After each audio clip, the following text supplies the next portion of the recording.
So you got some low back pain they want to fix. Well, do me a favor and break out a notepad and a pen and then drop them on the floor. I promise you, it's going to work.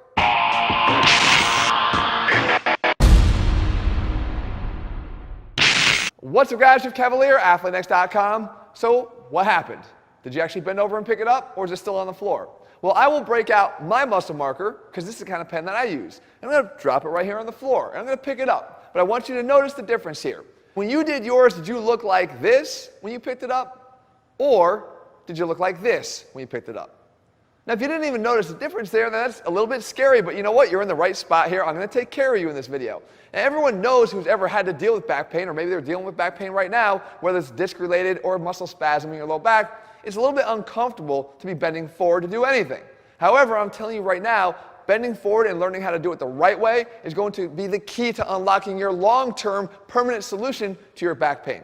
So with that being said, instead of drawing all over myself with a muscle marker in this video to help you fix your problem, I'm going to take it to the next level. I'll meet you over at the board, the telestriator. All right, so now before we look at shirtless Jeff here, let's take a look back at shirted Jeff in these two versions of the pickup.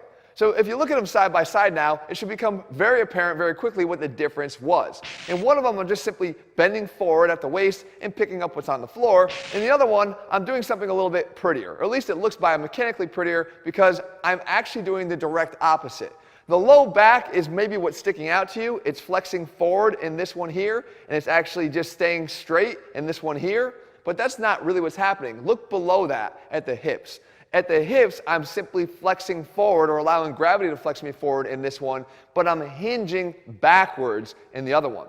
And that's the key. You need to learn the proper biomechanics of your hip joint in order to get your back in the right position to perform time over time over time without becoming injured. So what better way to learn how to do this properly than with an exercise that we can all do? This is an RDL. You don't have to have a heavy weight to do this, but having a bar in your hand or even a dowel will allow you to feel what I'm talking about, because the biofeedback you get from the bar riding up and down your legs is going to make you know that you're in the right position. So we have a comparison here, an improperly performed one and a properly performed. Let's start with the properly performed one. You can see here that the initiation of getting that bar down to the floor had nothing to do with me bending at the waist, bending forward. It has everything to do with right there, the hips traveling back in this direction. What I want you to focus on is making sure it goes straight back and forth. If you imagine that there's a dresser behind you with a drawer that's been left open, you want to be able to allow your butt to close that drawer. Right? It's one of the best analogies out there. It gets you to realize that it's simply just a straight back and forth motion that drives your ability to get down low to the ground. Most of us think that to get low, we have to get our head lower to the ground because that's where our eyes are. Really what we need to do is just simply get the hips back, and that will bring the head with it.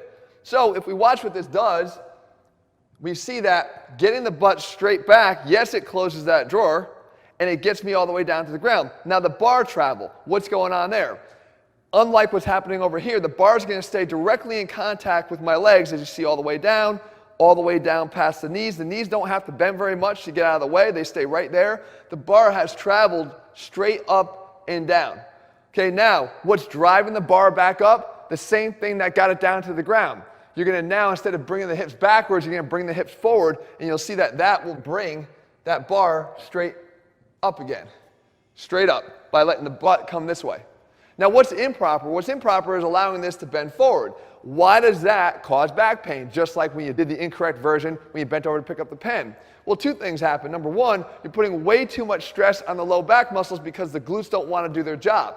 Right there, look at, there hasn't been any real posterior motion here of the hips. It's all occurring by leaning forward at the back. When that happens, we get the muscles of the low back that act like the reins on a horse. As the horse starts to get out in front of you, you want to pull back to control the horse. Well, the same thing's happening here. As that weight starts to get down, or worse, as you'll see here out in front of you, the low back muscles are saying, hold on, and they're trying to grab and eccentrically hold on to pull you back. Well, at some point, they're going to be overtaxed. They're going to come to a point where they're just over-fatigued, and they say, that's enough.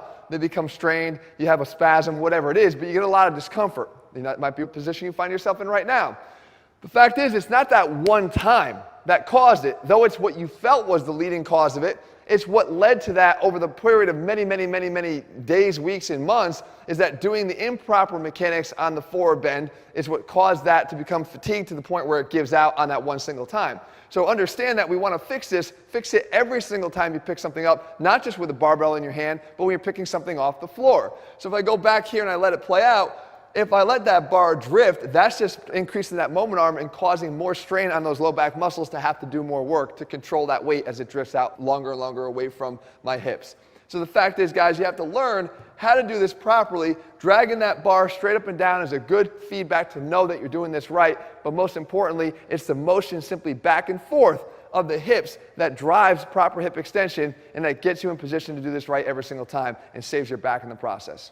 And so there you have it, guys. With the remedial task of simply learning how to bend forward and maybe even tie your shoelaces, you've now learned how to bulletproof your back to preventing back pain in the future. Guys, listen, it's all about learning how to create a formidable body, not just a strong one, but one that is resilient to injury in the long run. Guys, if you're looking for our step-by-step plans, we have them all laid out for you over at ATHLEAN-X.com. In the meantime, if you found the video helpful, leave your comments and thumbs up below. Let me know what else I can cover for you. As a physical therapist, I like to dive into these topics from time to time. You let me know what I can help you with, and I'll do just that. And also, make sure you click subscribe and turn on your notifications so you never miss a new video when we put one out.